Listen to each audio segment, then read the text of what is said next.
How's it going, everybody? It's Wellesley, and today I'm going to show you every way to manipulate Hitman NPCs. The first distraction method, which I'm sure you're all aware of, is throwables. There's several different kinds of throwables. For example, What? Is that those bloody briefcases, Excuse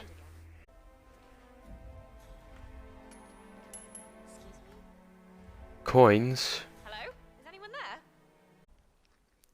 You can also use any kind of throwable you find around the map, like a wet floor sign, a knife, or a wrench, or something similar.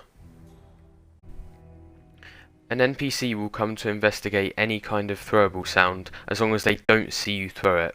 If they see you throw it, they'll just tell you to pick it up and ignore you.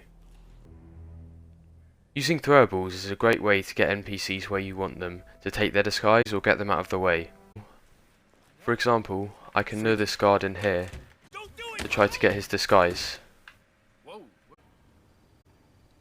The next type of distraction to cover is bullet distractions. There's several different types that I'll cover, and they're very useful. The first type of bullet distraction is a single bullet. This will act a lot like a coin, however it's important to make sure you're far enough away before you shoot.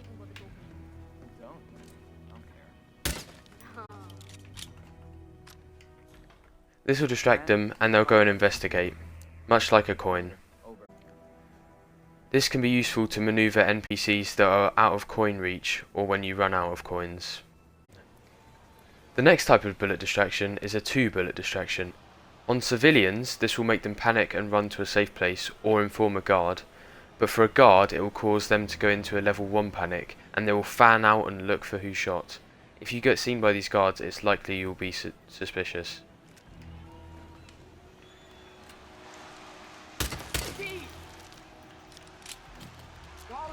Calling in. Someone's causing panic.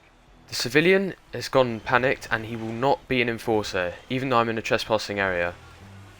The guard has gone into a panic and he's alert now. What's that command? Okay, continuing search. He'll investigate the site of the bullets, however he'll be more alert than if it was a single bullet distraction.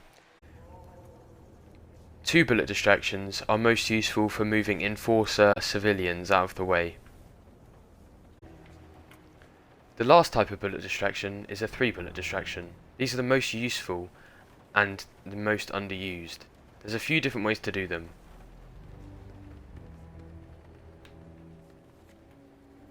Against civilians, they'll have the same effect as a two-bullet distraction and simply panic them. However, against guards, it will cause the guards to go towards where the gun was fired from, no matter how quiet the gunshot was. As long as you are far enough away from where you fired from, the guards will not notice you, even if you're in a trespassing zone, like this. Heads down! Come on!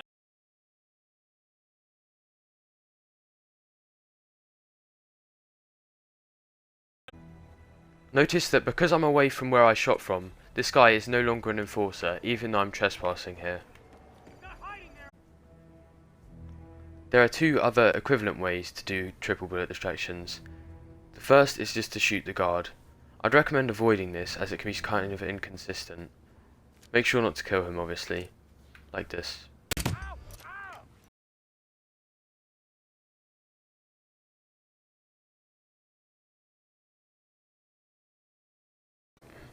I'm in a trespassing zone, but seeing as I'm away from where I shot from, this guy completely didn't notice me.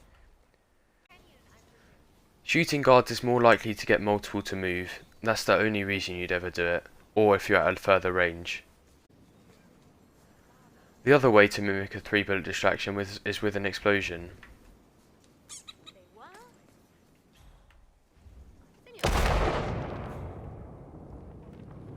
This panics this guard. If I were to walk past here without that explosion, he would spot me as I'm trespassing right now because I didn't get frisked. Oh. Unexpected L. A common use for an explosion distraction is outside of the Sapienza gates. If I try to walk in, I'll become trespassing. However, if I crouch here and throw an explosive across,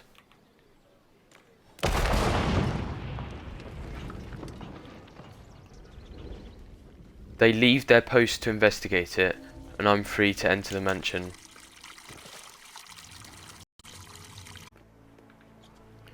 The next type of distraction is when an NPC finds a gun on the floor. For example, if I put this gun behind this jogger and show her it,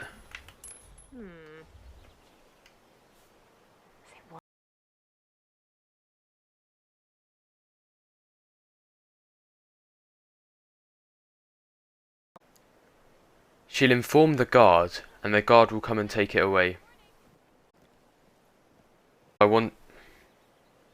Obviously, if I wanted to,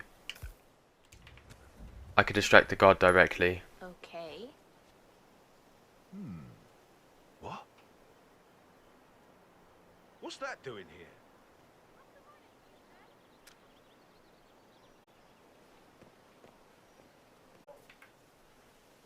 This can be useful to distract a bodyguard or a guard blocking an entrance. As a last resort, you can even use it to smuggle a pistol or a sniper past the checkpoint if you don't have a briefcase to smuggle it in. For example, if I leave this gun here, my target will see it and send his bodyguard away.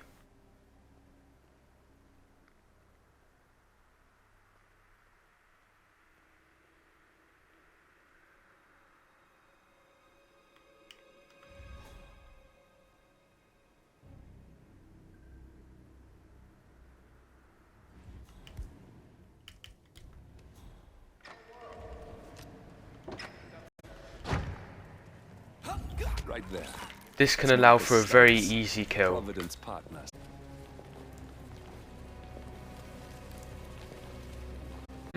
Is environmental distractions. Oh shit.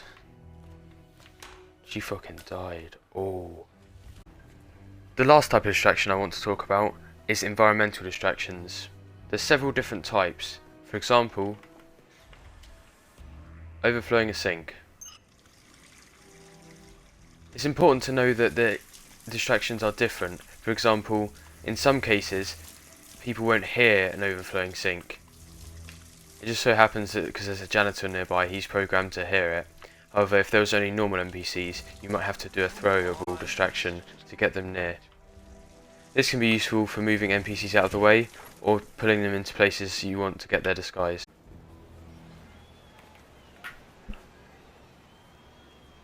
However, other distractions like radios can affect any NPC. There's also a mechanic where once they're investigating, you can turn the environmental distraction back off and they'll still come to investigate. This is good because sometimes if you leave the environmental distraction going while subduing an NPC, another NPC will come to investigate. That's everything I wanted to cover in this video. Hopefully it helped you. If you liked the video, maybe drop a like. If you really liked it, subscribe. Have a nice day, and I'll see you all next time. Bye bye.